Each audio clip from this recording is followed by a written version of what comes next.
जरा बात भारत की नई शिक्षा नीति की हो जाए।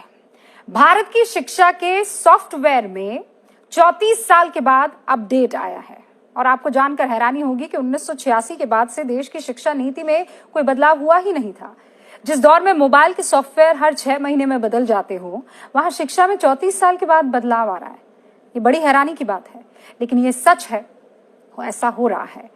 आपने इस एजुकेशन पॉलिसी के बारे में कल से खूब सुना होगा, अखबारों में आज पढ़ भी लिया होगा, लेकिन क्या आपको समझ में आया? सच्ची बात बताइए।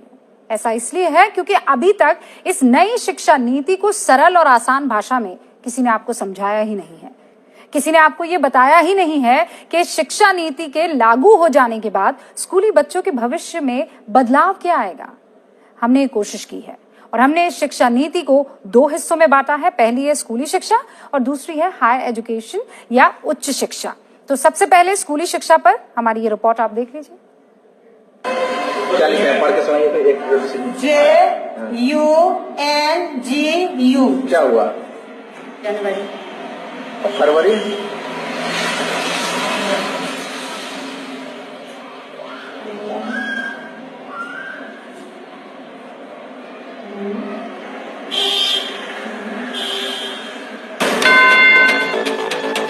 हमारे देश के स्कूलों से जब भी ऐसे वीडियो आए, हमारी शिक्षा नीति पर बड़ा सवाल खड़ा हुआ। शिक्षा के इसी स्तर की वजह से हमेशा हमारी एजुकेशन पॉलिसी की आलोचना होती रही है। 34 साल तक जो नीति अपडेट नहीं होगी, उसमें जंग तो लगेगा। इसीलिए अब सरकार ने शिक्षा के स्तर को सुधारने के लिए नई एजुकेशन पॉलिसी का ऐलान किया है। शिक्षा नीति में बहुत से ऐलान हुए हैं और बहुत से कंफ्यूजन भी है। हम आपके सारे सवालों के जवाब देने की कोशिश करेंगे। तो सबसे पहले बात स्कूली शिक्षा की। अभी पूरे देश में स्कूली पढ़ाई 10+2 के ढांचे में चलती थी। अब स्कूली पढ़ाई 5+3+3+4 होगी, यानी आपके बच्चे की स्कूली शिक्षा के 15 वर्षों को 4 अलग अलग हिस्सों में बांटा गया है। कैसे, ये समझ लीजिए। पहले 5 साल में प्री स्कूलिंग या आंगनबाड़ी के 3 साल और कक्षा 2 तक की पढ़ाई होगी। दूसरा है अगले 3 साल कक्षा 3 से 5वीं तक की पढ़ाई, अगले 3 साल 6ठी से 8वीं तक की पढ़ाई और फिर 4 साल कक्षा 9वीं से 12वीं तक की पढ़ाई। अब ये समझिए कि इन सब में बदलाव क्या हुआ है। सरकार 3 से 6 साल की उम्र के बच्चे के लिए एक अलग पाठ्यक्रम बनाएगी, जिसमें खेलकूद और एक्टिविटी ज्यादा शामिल होंगी। इसके बाद पहली से तीसरी कक्षा तक के बच्चों की बुनियादी शिक्षा पर जोर दिया जाएगा। 9 साल तक के बच्चे की बेसिक साक्षरता और बेसिक संख्या ज्ञान पर फोकस किया जाएगा। कक्षा 6 से बच्चे का विषयों से परिचय करवाया जाएगा। 9वीं के बाद अब आर्ट, साइंस या कॉमर्स जैसी स्ट्रीम खत्म हो गई है। छात्र चाहे तो वो कोई भी सब्जेक्ट चुन सकता है। अभी जो रिजिड सेपरेशन है कि ये एक्स्ट्रा करिकुलर एक्टिविटी है अगर आप स्पोर्ट्स में चले गए, ये को करिकुलर एक्टिविटी अगर आपने डिबेटिंग कर ली, आप म्यूजिक सीखना चाहते हैं तो वो एक्स्ट्रा है, या वोकेशनल सीखना चाहते हैं तो वो नॉन एकेडमिक है। वो सारा जो सेपरेशन है वो हट जाएगा। सारे सब्जेक्ट्स पढ़ाए जाएंगे, music, arts, sports, vocational, academics, everything will be on the same level. सरकार ने एक्स्ट्रा करिकुलर या को करिकुलर एक्टिविटी जैसे किसी भी विषय को खत्म करने की कोशिश की है, लेकिन साथ ही नई शिक्षा नीति में एक नई चीज भी है। ये है वोकेशनल कोर्सेज। हिंदी में मतलब हुआ व्यावसायिक शिक्षा। नई एजुकेशन पॉलिसी के तहत कक्षा 6 से बच्चे की वोकेशनल क्लास शुरू होगी। उसे स्थानीय शिल्प या व्यापार के बारे में बताया जाएगा। साल में 10 दिन बच्चा लोकल क्राफ्ट और ट्रेड में इंटर्नशिप भी करेगा।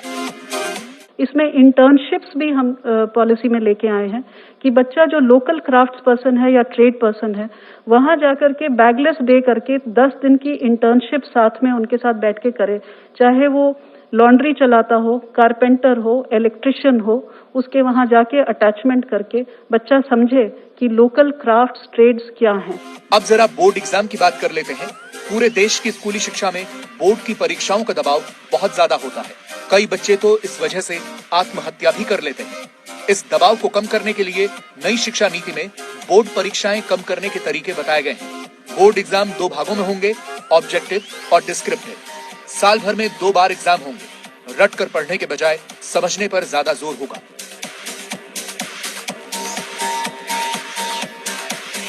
नई शिक्षा नीति में क्षेत्रीय या मातृभाषा पर ज्यादा जोर दिया गया है। ऐसा इसलिए किया गया है ताकि हिंदुस्तानी छात्रों के ऊपर से अंग्रेजी का हव्वा कुछ कम हो। नई शिक्षा नीति में कहा गया है कि जहां तक संभव हो 5वीं तक मातृभाषा या क्षेत्रीय भाषा में पढ़ाया जाए। हो सके तो 8वीं तक भी ऐसे ही क्षेत्रीय या मातृभाषा में पढ़ाई हो, लेकिन इसका मतलब ये नहीं कि अंग्रेजी स्कूलों में अब हिंदी में पढ़ाई होने लगेगी। ये भाषाएं तब जिंदी रहेंगी जब क्षेत्रीय वहां का व्यक्ति उनको बोलेगा, पढ़ेगा, लिखेगा, तो ये तो जिंदी रहेंगी। इसलिए इस नई शिक्षा नीति में जो पहली 5वीं तक की जो शिक्षा है वो अपनी मातृभाषा में, वो अपने क्षेत्र की भाषा में होगी, और यही मांग भी रही है हमेशा सबकी। सरकार ने इसमें साफ साफ कहा है कि जहां तक संभव हो वहां ऐसा किया जा सकता है। नई शिक्षा नीति से सरकार की कोशिश बुनियादी शिक्षा में बदलाव लाने की है, लेकिन उस पर सवाल भी उठ रहे हैं। दिल्ली सरकार ने इसे प्राइवेट स्कूलों को बढ़ावा देने वाला बताया है। ये पॉलिसी सरकारी स्कूलों को इम्प्रूव करने की अपनी जिम्मेदारी से भाग रही है। ये पॉलिसी इस पे कोई बात नहीं करती कि सरकारी स्कूल सिस्टम को देश में सुधारा जाएगा और इतना अच्छा किया जाएगा कि लोग प्राइवेट स्कूल पे डिपेंड ना करें, बल्कि इसके उलट ये पॉलिसी प्राइवेट स्कूल एजुकेशन को बढ़ावा दे रही है।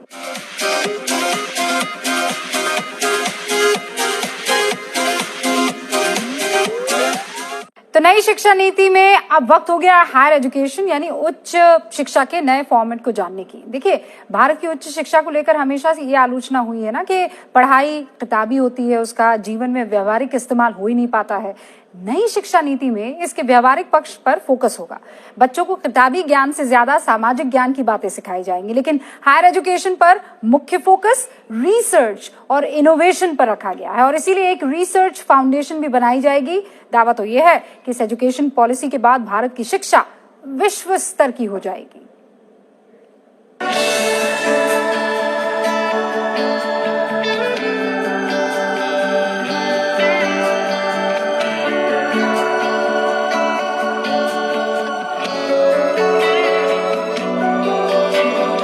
नई शिक्षा नीति में उच्च शिक्षा के लिए सबसे बड़ा बदलाव यह है कि अगर किसी कारणवश पढ़ाई बीच में छूट जाती है तो वो साल बर्बाद नहीं होंगे। अभी ऐसा होता था, लेकिन अब ये नहीं होगा। बैचलर प्रोग्राम अगर 1 साल बाद छोड़ दिया तो सर्टिफिकेट मिलेगा, 2 साल में छोड़ना पड़ा तो डिप्लोमा मिल जाएगा, 3 साल में डिग्री मिल जाएगी। इसके बाद क्या होगा ये और समझ लीजिए। जो लोग नौकरी में जाना चाहते हैं वो 3 साल का डिग्री कोर्स कर सकते हैं। जो रिसर्च में जाना चाहते हैं वो 4 साल का डिग्री प्रोग्राम कर सकते हैं। इसके बाद 1 साल का एमए और फिर सीधे पीएचडी कर सकते हैं। रिसर्च करने वाले छात्रों को अब एमफिल की जरूरत नहीं होगी। डिग्री प्रोग्राम के लिए अब छात्र कोई भी सब्जेक्ट मेजर या माइनर के तौर पर चुन सकते हैं। आसान भाषा में उच्च शिक्षा के सचिव अमित खरे समझा रहे हैं। आज की जो व्यवस्था है कि फिजिक्स ऑनर्स के साथ केमिस्ट्री, मैथमेटिक्स या जूलॉजी, बॉटनी लिया जा सकता है, उसके साथ फैशन डिजाइनिंग नहीं ली जा सकती थी।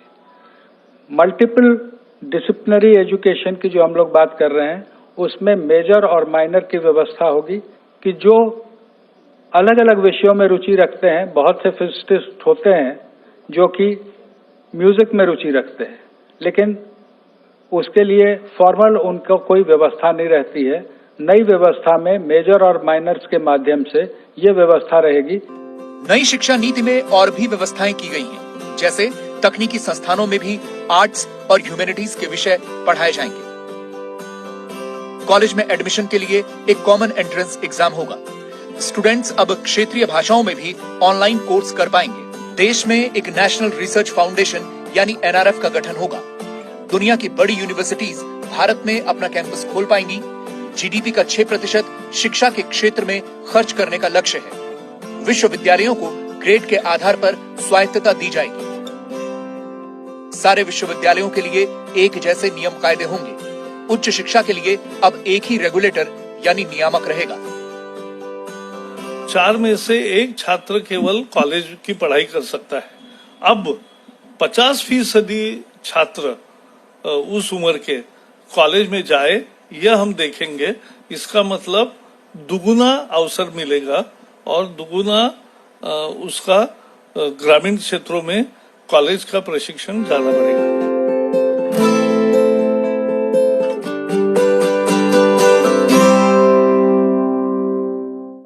AB